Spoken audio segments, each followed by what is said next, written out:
Hello, Mr. Bates here, and the aim of this presentation is to introduce you, parents and students, to the Duke of Edinburgh Bronze Award and what we do here at Abbey Park School. So hopefully this will give you a bit more information about why to do them. And if you have any questions, please do not hesitate to email me afterwards. Okay? So Duke of Edinburgh is about an adventure from beginning to end. And as I say, it's inclusive, doesn't matter who you are. And especially in today's society at the moment, is to realise that there's more to just to sit on the sofa or playing Xbox and stuff like that. And it's about getting out there, learning new skills, making yourself more employable, and yeah, getting off the sofa and hopefully sort of like finding out a little bit more about yourself. Um, the reason why we want to commit to Duke of Edinburgh, first of all, you need to have that fun element, find something that you really enjoy to get your teeth stuck into. And one of the main things is valued awards by future employers. So it can help complement your schoolwork. It will encourage cross-curricular learning. And but one of the main things is it could encourage you guys to live life as an adventure. So there are quite a few people that I've met in the outdoors, either mountain biking, walking, kayaking, and so on, that said we would have never have done this, and we would never be doing these things if Duke of Edinburgh hadn't shown us that what we can do with this. So it does have some massive benefits there. So these guys are out there and they use it as their physical activity nowadays, and also to help them sort of with their mental health as well. Okay. So it gives you confidence and an edge over others when you apply for college, university, or a job, and mainly it improves mental health and well-being. And another thing that is often quite missed out with is that it develops your soft skills such as communication, your commitment, leadership, and teamwork. Okay, so there's a couple of links at the bottom of this presentation there for the G of E. You can find that on www.dofe.org,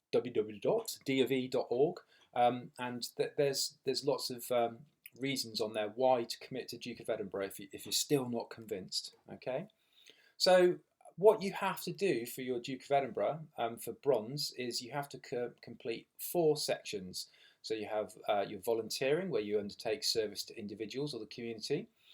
A physical aspect, where you improve in an area of sport, dance, or physical fitness activities.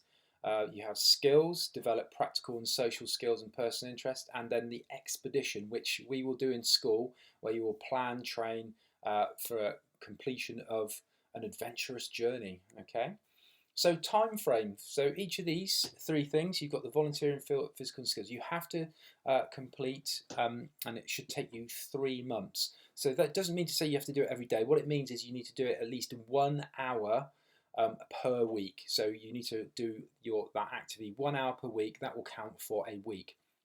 However, for one of the volunteering physical or skills activities, you have to undertake for 6 months.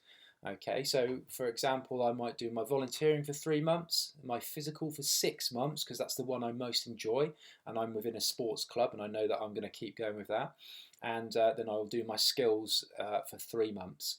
The expedition we will do in school, but there's 2 of them. It will be potentially over 2 weekends, where we will plan and train and undertake a 2-day and 1-night expedition. Okay, with current sort of like lockdown regulations, that there's different and modified ways that we will potentially be doing this, and hopefully for our current year 9s we will be able to do this in the September and October months. Okay, right, for each of the sections you have to find an assessor. So they cannot be a family member. Okay, so but they could be a family friend, a coach, or a teacher. So you need to go and you need to first of all work out what you would like to do, and then you can find assessors in each of your sections. So you might go and knock on the neighbour's door that you're friendly with, or you might email or message someone and say, hey, I'm doing this for my Duke of Edinburgh, would you like to be my or possibly could you be my assessor? And what they have to do is maybe every week you just give them a little message to say, this is what I've done. Or it might be your coach, obviously they will see you, and at the end they write you an assessor's report. Okay, so there's a little bit of an example there of an assessor's report at the top, and so that's their commitment to you. I will give you more information if you join the award for assessors. Okay. So volunteering gives you a chance to make a difference to people's lives and use your skills and experience to help your local community. So you can become involved in a project with an organisation of your choice, or you can do it as an individual. So we've had students at our school sort of like working in animal rescue homes. Also students that have been going out and doing litter picking on their own and stuff like that. But it cannot be, whenever you do anything like this, it cannot be for a profit-making organisation. And that's the same for the skills and the physical. You cannot be sort of like going out and volunteering for David Lloyd, for example, because they sort of like they are a profit making situation. So as long as it's for non-profit, then that's acceptable. So if you have any questions about that, always ask me and check to see if it's appropriate. So here's some ideas. You can get these ideas off of the Duke of Edinburgh webpage, but you can help children, sort of you can do some tutoring, youth work, you can do some community action awareness, neighbourhood watch, as it said, road safety, litter picking, conservation, and so on. There, the list there is huge. So many different things there for you to look at. Right, so physical. So the idea is obviously keep it fun, improve your health, physical fitness. So obviously with physical, there's an activity to do for everyone. Top right in the picture there is a piece of evidence of what one of my students did. So every time he went out and did his exercise session at the gym, or you might be lucky enough to have something like this at home, he just took a picture of his workout summary. Okay, and he designed his own warm-ups, he designed his own cool-down, so that's something there, okay, as the physical. But once again, lots of physical ideas there. They are from individual sports to water sports to dance to racket sports, fitness, extreme sports, martial arts, team sports. It might be a case that you want to learn something new and different, okay, and that's what we really try for you to do, but it might be that you're already going to a club and you're already doing these things in the first place, so be good to keep going and you can record that. Skills. So developing a skill helps get you better at something. If you're really interested in it, gives you the confidence to use that skill later in life. So find a skill that you are interested in. So a lot of students have done cooking. A lot of students, so they can do that at home and they can make meals for the family. We've had students doing music. This young lady in the top right there, she developed and had the chance to work with a school radio production and stuff like that. So that was the skill that she was doing. So once again, there are multiple things up there. It could be caring for your animal or whatever, but people have made games. They've made all sorts of things. They've done art. So, but once again, think about who you could do it. The thing is, you cannot say to me, I would like to do photography, and because I'm doing it at school, it needs to be out the extra hours outside of school. Okay, so it's not what you do within the PE lessons. It's not what you do within your school lessons. You have to do the extra hour outside of school. So once again, there's lots of different activities there for you to choose from. So the expedition, it gives you the chance to have an adventure, work as a team, act on your own initiative, what we do with have done with the expeditions. Okay, I'm still working on the modified ones. Is we sort of look at what is actually on the doorstep around Swindon and surround. So we've walked out to Castle Eaton along the Thames Path before. We've also gone out onto the Ridgeway, and yes, you do get to see wildlife like cows, sheep, and stuff like that. And you do have to walk in their vicinity and learn how to deal with wildlife. It's a good adventure, and many of our students have enjoyed it. This was a silver expedition, which is a lot more challenging. But it was a great comment that I like to use. So this young student, been really windy in the night, woke up and there was just bits of stuff everywhere. It was a bit of a disaster. Everyone had to pick themselves up and build them together. But they said at the end of it, on reflection, so doing my DV expedition was such great fun. Although it was tough at times, it taught me how to work in a team, and I feel like I've made friends for life. And that was one of the reflective experiences from one of our young people. Okay, right, here's some more photos of the expeditions in sunnier climes. That's one of the campgrounds that we go to, and you can see that students get to cook their meals outside, like having a bit of socialising time. The young ladies in the top there, they're playing a card game together, and then there's another picture that I'm probably hiding at the moment, and that is about them working together, looking at their map and deciding on where they were going. Okay. So what you have to do when we do the expedition, though, is everyone has to have a bit of a project idea. So you're not just looking down at your feet. So you could be doing studying insect life, exploring teamwork, searching for different fungi.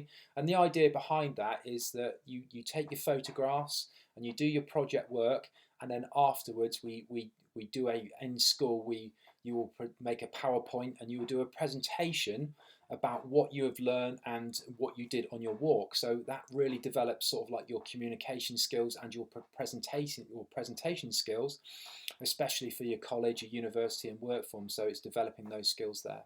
Okay. So each of the expeditions, the practice and the assessed expedition, will last for 2 days and 1 night. Okay, as I said, we do have modified expeditions, so they might change in the current climate.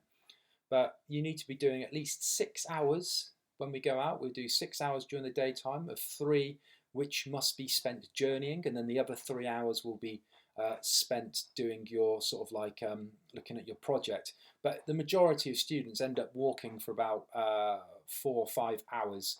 Okay, and yeah, they obviously have lots of breaks and lunchtime and stuff in between, and as well as thinking about their presentation.